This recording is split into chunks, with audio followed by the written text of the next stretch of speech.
Now, whilst Theresa May was in Paris and Berlin, back home in the Commons, 97 of her MPs voted against her desire for a Brexit extension, and 80 Tory MPs, including 12 ministers, didn't vote at all.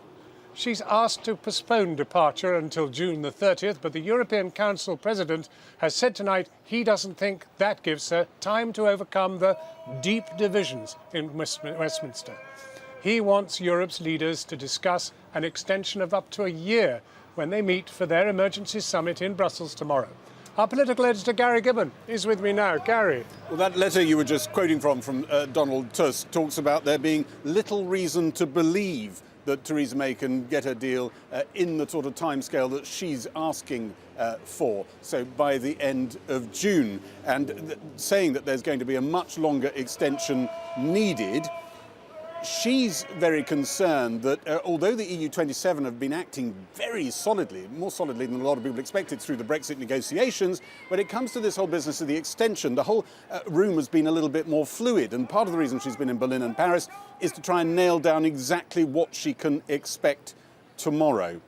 We've also had today a bit of a boost to the Labour talks with the government, and a new cast list, people like John McDonnell, the Shadow Chancellor, the Chancellor himself being in the room. But the EU leaders are following events in this country extremely closely. If they thought those talks were going somewhere, and they are very plugged in, they wouldn't be writing a letter like this.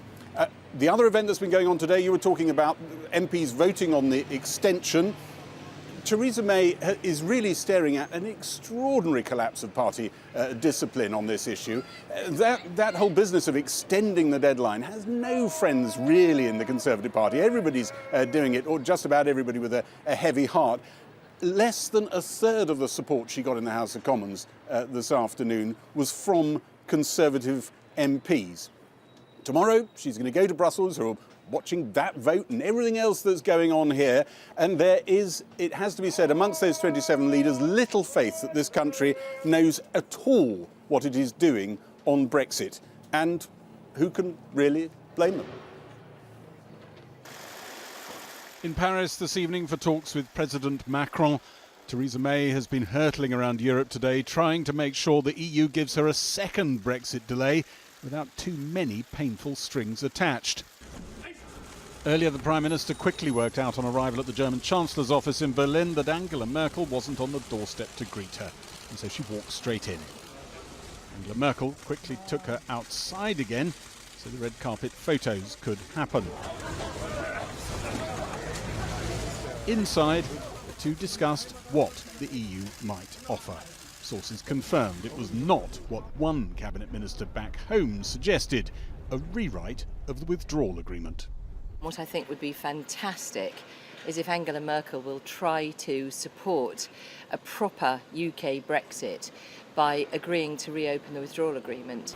Europe ministers gathering in Luxembourg ahead of the EU summit tomorrow promised there would be an extension of some kind. Patience was wearing thin.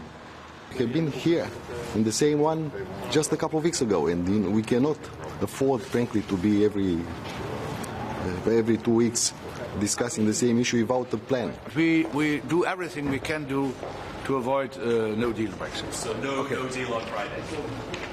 Certainly not. In place of the current deadline for Britain's departure this Friday, Theresa May is asking for a departure date at the end of June, which Brussels believes she asked for, fully expecting the EU to demand a longer delay, with an earlier opt-out possible if Theresa May wins a miracle Commons victory in the next few weeks. Otherwise, a new deadline for departure at the end of December. There's even been talk of a longer delay to March next year, but France has been leading the opposition to that and focusing on what conditions might be imposed on Britain if it hangs around in the EU into the summer and beyond. We want to understand what the UK needs this extension for, and what is the political surroundings around Theresa May to have this extension.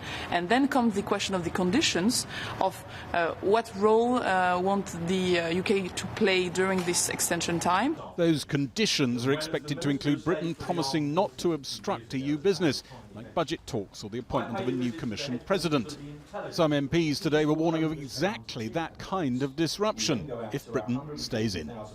A new Conservative government led by someone like Boris or Dominic Raab, might well vote down your budget, veto your attempts at greater military integration. If you now try to hold us in against our will, you will be facing perfidious Albion on speed. Supporters of a second referendum want a long extension, hoping opinion has more time to shift. They unveiled 2 new recruits to the cause today, including former Speaker of the Commons, Betty Boothroyd, and a parliamentary aide who thought his presence here would probably lose him his job. I am here today because I have come on a journey, and that journey is about to go in a different direction for me from a career perspective, probably already has the last 2 minutes. But government talks with the Labour leadership were beefed up today with the Shadow Chancellor and the Chancellor amongst the extra faces round the table. Well, we're going to hear what the government has to say. Theresa May will hope images like this convince the EU there's a real purpose to the extension. The European Council President this evening sent a note to all EU leaders saying he still sees little reason to believe there will be a breakthrough on Brexit here anytime soon. Well, I'm joined now by the Prisons Minister, Rory Stewart. Rory Stewart, could we just look at those talks that are still going on? They've really been going on a remarkably long time, a week effectively. Is there any headway whatever between Labour and the Conservatives in these talks? I think the real question is will. Their actual formal positions are very, very close, as you know. So if the two sides want to make a deal, it's pretty easy to get a deal through. But do they? Well, that's the question. And I think the problem is that there's obviously problems that you're aware of, challenges you'll be aware of on our side. On the Labour side, there are probably 80 Labour MPs who've now signalled that they want a second referendum. And there will be many Labour voters who will feel that signing up for a deal will deliver some form of Brexit and they want Remain. So there is a management problem here. But ultimately, and from a Conservative point of view, a second referendum is out. From a Conservative point of view, a second referendum is out. But there is a lot of possibility of movement on the political declaration. So if people were up for a Brexit deal of some sort and sensible compromises within that, I think there could be movement. And I think that is quite important because if we are to protect the centre ground of British politics, we have to try to avoid the lurch to extremes. So I think the danger, if we can't get a deal through, is that there will be a big push then for a no-deal Brexit. Well, now, could we just look at what's gone in the Commons today? I mean, quite unbelievable scenes. We've had 80 Tory MPs not vote at all, 12 of them ministers, and 97 vote against the government, while poor Mrs May was out there in Berlin and in Paris. They're actually voting against what she's asking for, an extension. Yeah. So this is one of the things that I'm personally anxious about. I believe in the end the reason for our country holding together is that we have a centre ground in politics and that we don't lurch, as many European countries do, towards extremes. The danger, though, in the votes that you saw today is there's increasing appetite for a no-deal Brexit. No-deal Brexit which would be unnecessary, which would be damaging, but worse than that. But which after tonight will be illegal anyway. Yes, the problem, though, will be that even if it's illegal technically in Parliament, if we can't get a deal through, there will be people who will start trying to campaign, possibly in a leadership contest, to go, for example, into a general election pushing for a no-deal Brexit. So I think people need to be very, very concerned about the dangers of a no-deal Brexit, or indeed, from my point of view, the polarising dangers of running a second referendum. I think a deal has to be the moderate answer here. But the problem surely now is the Prime Minister's more or less lost all authority in her own party. There's Mr Fox, the Trade Secretary, saying he will resign if there's any further talk of, or even any possible deal over a customs union. I mean, well, how many ministers can you afford to lose if we do have a customs union? There's no minimising the fact that we are in a very difficult situation. The Prime Minister has taken a big political risk. She's decided to reach out to Labour. That's unpopular with some people in our party. Compromise is unpopular with a lot of people who want no deal. And of course, she's also said that she's not going to lead us into the next election.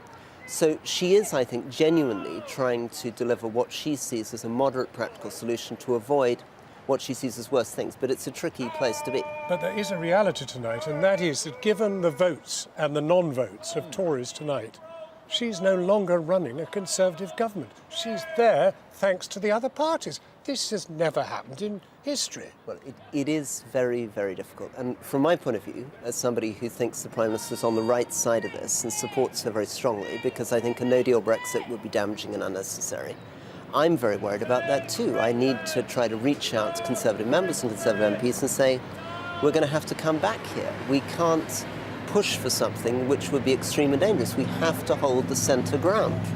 Minister, thank you very much for coming to talk to us in very difficult circumstances. Thank you. Could you possibly please just be quiet for a moment? Thank you so much. Well, for more on that draft offer that emerged from the EU, let's go to our Europe editor, Matt Fry, who's in Brussels. Matt. Not quite as noisy here, John, although a little bit of, babble in the background.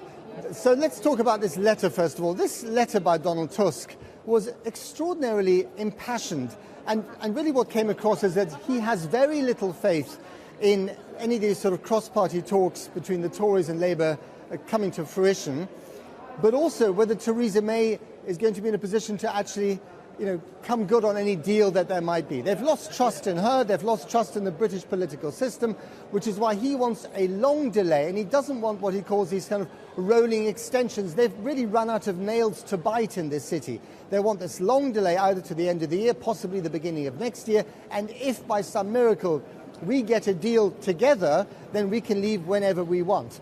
But the point in all this, John, is that they hold all the cards. Any one of these 27 meeting here tomorrow, listening to Theresa May making her pitch, can call a veto, which means the whole thing goes away and we leave on Friday night without a deal.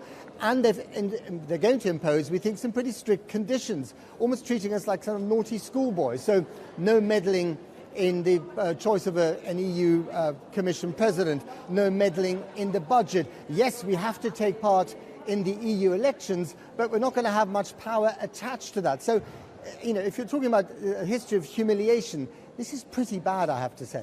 Well, now, is there, Matt, any danger tonight that we might not be granted an extension at all? John, there's always a danger. Remember, the last time Theresa May was here, the longer she spoke to the 27, the less they actually believed her. She made the case so badly that she lost allies in the room. So there's always that danger, frankly, which is why she went to Paris and to Berlin today to kind of prep the territory for her talks tomorrow. But the other thing, of course, is that there was a rather interesting line in Donald Tusk's letter talking about no side needs to be humiliated in this process. They're very conscious, as Gary said earlier, of all the stuff that's being said in London. They're very conscious of the fact that the ERG, or some of them, have been talking about this being another Versailles Treaty.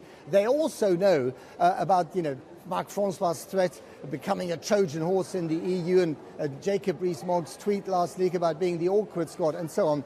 They really don't want us to be the awkward squad again, which is why they've set up these conditions. And of course, if anyone is tempted to veto it, maybe because of that. And by the way, just one other very quick thing. Donald Tusk was on the phone to the Italian Prime Minister, Giuseppe Conte, tonight, who, if anyone might veto this process, is definitely in the likely squad. But before I came to Brussels, I spoke to Tony Blair, the former Prime Minister, and I asked him whether he'd been in contact with EU leaders. Of course, I keep in touch with European leaders, but essentially, despite what the Conservatives keep saying, is Tony Blair trying to undermine our position? No one need undermine their position, frankly. They are doing a brilliant job of doing it themselves. No, all I've been saying to them privately, which is what I've said publicly, is that in the end, there is a process that we can get to that will resolve this sensibly. But when you see all this chaos and confusion, don't become impatient over it, and don't lose heart that we've just, completely lost the plot. But you can understand why they've lost heart. Exactly. And they would have a perfect excuse to veto our extension. And that's why it's so important that people like me explain to them, no, actually, although it looks like chaos and confusion, and though at one level it is chaos and confusion, out of it can actually come a resolution. You weren't in favour of the last referendum, the one in 2016. No. But you do want to see another referendum? Yes, because I think having taken the first decision by referendum, now that we have voted to leave, you can't, I think, reverse that decision unless you put it before the people again. What makes you think that if we had another referendum, and let's say Remain won, that the nation wouldn't be just as divided or more divided than it is right now? Well, look, you know, if there were an ideal solution, I'd love it, but there isn't one. If the choice is put honestly before people, I think that there would be a much greater understanding of why this has proven so difficult and the magnitude of the decision we're taking. But it's also about the legitimacy of Westminster. I mean, you know, the process of an erosion of trust in the parliamentary process, you know, started under you, arguably. And if we decide, if the country decides to hold another referendum, then many people in this country will say, I'm never going to vote again. But I think you've got to say to people that's not a rational way to behave. You shouldn't lose trust in Parliament, in what Parliament's been doing these last few months. And one of the tragedies of this situation is this attempt, parts of the media, I'm afraid the Prime Minister from time to time, to mobilise the people against the Parliament. The Parliament has been doing what the Parliament's put there to do. The reason why they're not supporting her deal is they're studying the detail. What words strike less horror in your mind? The words Prime Minister Boris Johnson or Prime Minister Jeremy Corbyn? Well, first of all, you know, I vote Labour. I'm a member of the Labour Party. You are still? Yes, and he's the leader of the Labour Party. For me, you know, to end up with a hard Brexiteer in charge of the Tory Party would be a disaster for the country, and I hope that doesn't happen. But I don't. By the way, I think it's not the right time to change the Prime Minister right now. I don't think it's the right time for a general election. I think we've got to deal with Brexit on its own merits. There are many people in the City of London or in business here who say, we don't like the idea of Brexit at all, but what really terrifies us is Prime Minister Jeremy Corbyn. What I say to them is, I understand their concerns, but... You share their concerns? Look, I'm not making any secret of the fact I don't agree with the direction of the leadership of the Labour Party and its present leadership, just as they don't agree with me. I mean, it's fine. That's, you know, we can disagree. But that's not the issue for me today. The issue is Brexit. And what I say to people in the business, in the city, is this Brexit question. Look, I know you guys want certainty, and in some ways you would prefer just to do whatever deal there is and get Brexit over and done with. But I'm afraid this is a bigger issue than the concerns of capital or business. This is about the future of this country. And do you, Tony Blair, feel politically homeless today when you look at the party political landscape? Obviously, for the Labour leadership, it's moved very far to a left position that I think personally is a form of left conservatism, really. I don't think it meets the challenge of the modern world, particularly what I think is the single biggest challenge of the modern world, which is the forthcoming technological revolution. And the Tory party, as you can see from its grassroots, and I've spoken to a few Tories in the last few weeks, they've got a kind of right-wing Trotskyism coming into the Tory party. I mean, it's you've got a polarisation of British politics in a way that's profoundly unhelpful to its future. So the obvious question then is, why are you still a member of the Labour Party? Why didn't you join Change UK, the Tigers? Because that's your natural home, isn't it? I've been a member of the Labour Party for over 40 years. Yeah, but people change their mind. They do, but it's, you know, I have a deep sense of loyalty to the Labour Party, and, you know, I'm not prepared to give that up. Thank you very much, Tony Blair. Blair.